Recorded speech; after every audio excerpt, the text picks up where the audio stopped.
It's week number 37 of the coronavirus pandemic here in Los Angeles. And let me start off by talking about the most obvious change that you're seeing right in front of you, that I got a haircut. I needed a trim because my hair was out of control and I needed that cleansing in my life. And when I went to the barber shop, it was actually pretty empty. However, they were following all the right protocols that is being enforced by the city of Los Angeles. When I went to the barber shop, everyone that was working there had to wear a mask, a face shield, gloves, and they had to sanitize everything. The chair, their instruments, their scissors, everything, to make sure that the customers knew that it was safe. I felt safe. I didn't feel in danger whatsoever.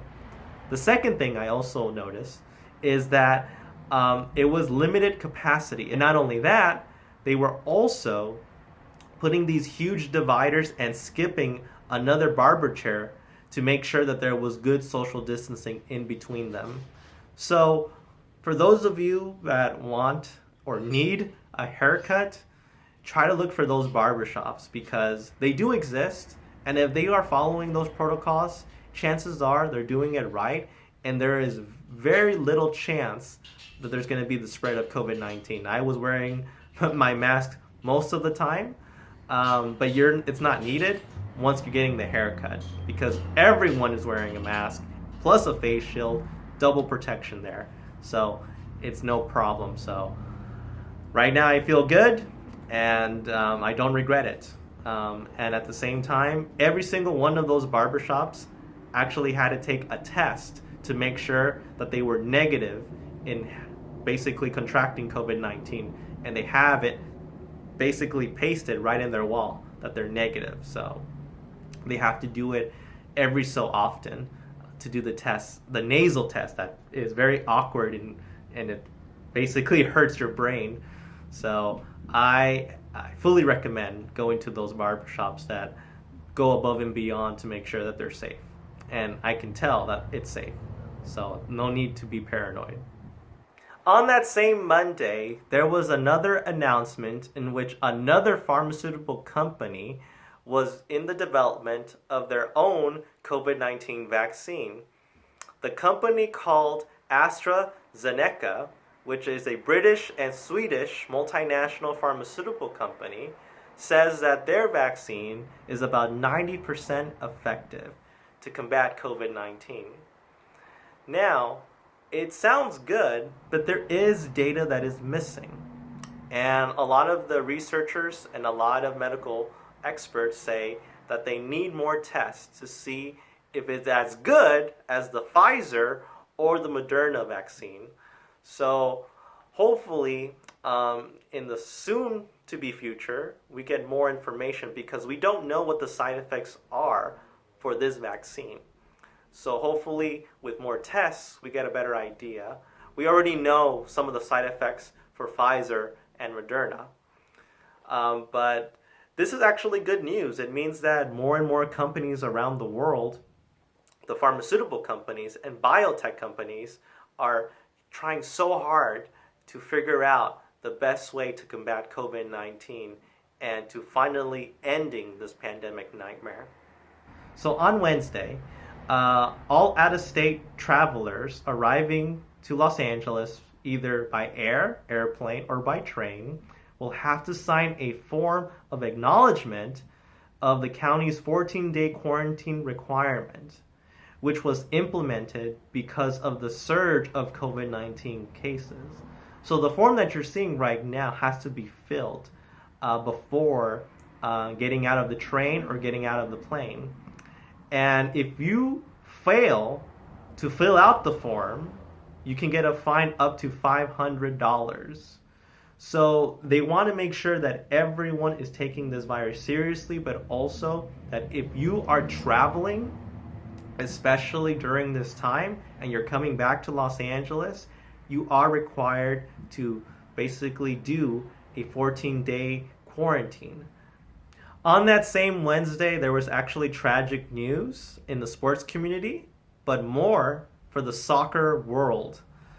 Diego Maradona passed away in the age of 60 on Wednesday. He leaves behind a very legendary career. He's very famous for what he did in the 1986 World Cup in Mexico, in which he scored one of the most beautiful, awesome goals to have even scored in a World Cup, in which he ran from his side of the field to the opponent's side of the field, taking on many defenders and scoring the goal all by himself. And another thing he's famous for is something that's very infamous and kind of controversial. He scored a goal by using his hand, very famously named the Hand of God. All at the same game, to no less. But only Diego Maradona can do that. And just the way he played with such finesse, such beauty, and such tactical genius. He was just amazing. He was a showman there for the field. Just when you know that type of player was in that field, you know that you were going to see something special. So rest in peace, Diego Maradona, for inspiring so many of us soccer fans to just admire the way you played. And right now, everyone in the world, everyone in the soccer community is mourning his loss. So again, rest in peace, King. So on Thursday, it was Thanksgiving, and I was actually following the rules. I did not go out. I actually stayed in and helped cook the entire Thanksgiving meal. I had honey baked turkey, I had mashed potatoes, I had refried beans, that is Nicaraguan style with chilies, and that's been blended and refried. Also, I had Spanish rice, garlic bread, and then also pumpkin pie as well. It was just 4 of us in total in my family household, but we enjoyed it. I think what I took from that day is that even though we are living in a pandemic and it's not been the best of years, that doesn't take away that there's still goodness in the world, that there's so many things to be thankful for, that I'm thankful to being alive, that I'm enduring, surviving this pandemic, that all my family members are alive and healthy. They haven't given up the fight to survive and endure this pandemic, and just to thank God for our health and just for giving us strength and determination to keep going, and that I hope everyone had a wonderful Thanksgiving as well, and to hopefully remember that even though 2020 has been a very difficult year, that doesn't mean that it's not totally dark, that there is light within the darkness, that there are still many things that are good out there this year, and there are many examples of it. So hopefully everyone had a good Thanksgiving and enjoyed some really good food as well. On Friday, it was the infamous Black Friday, in which there is a lot of sales and price cuts and deals going on in a lot of retail stores. Now, normally a lot of people would camp out or head early to the malls or retail stores to find the good deals. But because we're living in a pandemic, a lot of people didn't do that. They actually opted out and did their shopping online, because if you would see the deals that were going on in stores and the deals online, they were basically the same thing. You can go on Amazon, eBay, or the retail website, and you're getting a good deal. Just as good if you were going outside physically to go to those stores. That's what I did. I actually was looking online for good deals, and I managed to find a couple of things. I think the only thing that I saw that people were actually willing to wait up and physically wait in line all night, it was for the next generation consoles. For example, the PlayStation 5. As a gamer, I would love to wait in line to get that console. The only problem is it's very expensive, and I've heard that there's a couple of bugs on it. The same for the next generation console for Xbox. So I'm going to wait a while until I decide to get the new generation, until they fix the bugs. But other than that, not everyone went outside. They did their shopping inside, and which is smart because it's cold, it's windy, and because of the rising of COVID-19 cases, I think the best way to shop is just stay at home, and that's the best way to go. Regarding the coronavirus, here in the city of Los Angeles, the number of cases, death, and hospitalizations continue to decrease. Cases are surging at this very moment in Los Angeles. So much that on average, it's about 4,500 new confirmed cases for the past 7-day week here in Los Angeles. And it doesn't look like it's going to stop anytime soon. And who knows if it increased dramatically during this holiday weekend of Thanksgiving. And the medical experts are urging all Angelenos to please stay at home. If you do need to go outside, please go for the essentials.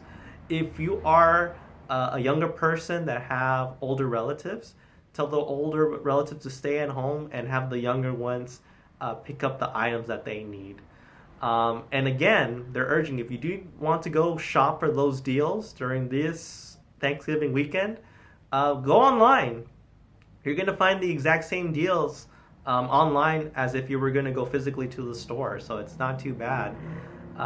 So that's what they're urging. And just be smart. Wear a mask, social distance, wash your hands, do those things to stop the spread of COVID-19, because it's going to look like it's going to continue to increase unless we do something very soon. But who knows? Right now, it doesn't look like it's going to slow down anytime soon. So that is it for today's video. And one more thing, Los Angeles actually announced late Friday night that they're actually going to implement the stay-at-home order once again, like we saw earlier this year during the early days of the pandemic. However, there's going to be some modifications. The only thing for sure that we know is that people who are not essential workers are not allowed to go outside right after 10 p.m. and will only be allowed to go outside for essentials right after 5 a.m. So we'll see what happens in the next upcoming days, but this will actually last up until December 20th. So we'll see. Hopefully that this will help slow down the surge of COVID-19 cases. This is the main reason why that this stay-at-home order was implemented, because this is a response of the astronomical numbers that we're seeing of COVID-19 cases on the rise. So hopefully it is for the best. I will do my best, like I said. We'll only go outside just for the essentials. So everyone, make sure you stay strong, stay safe.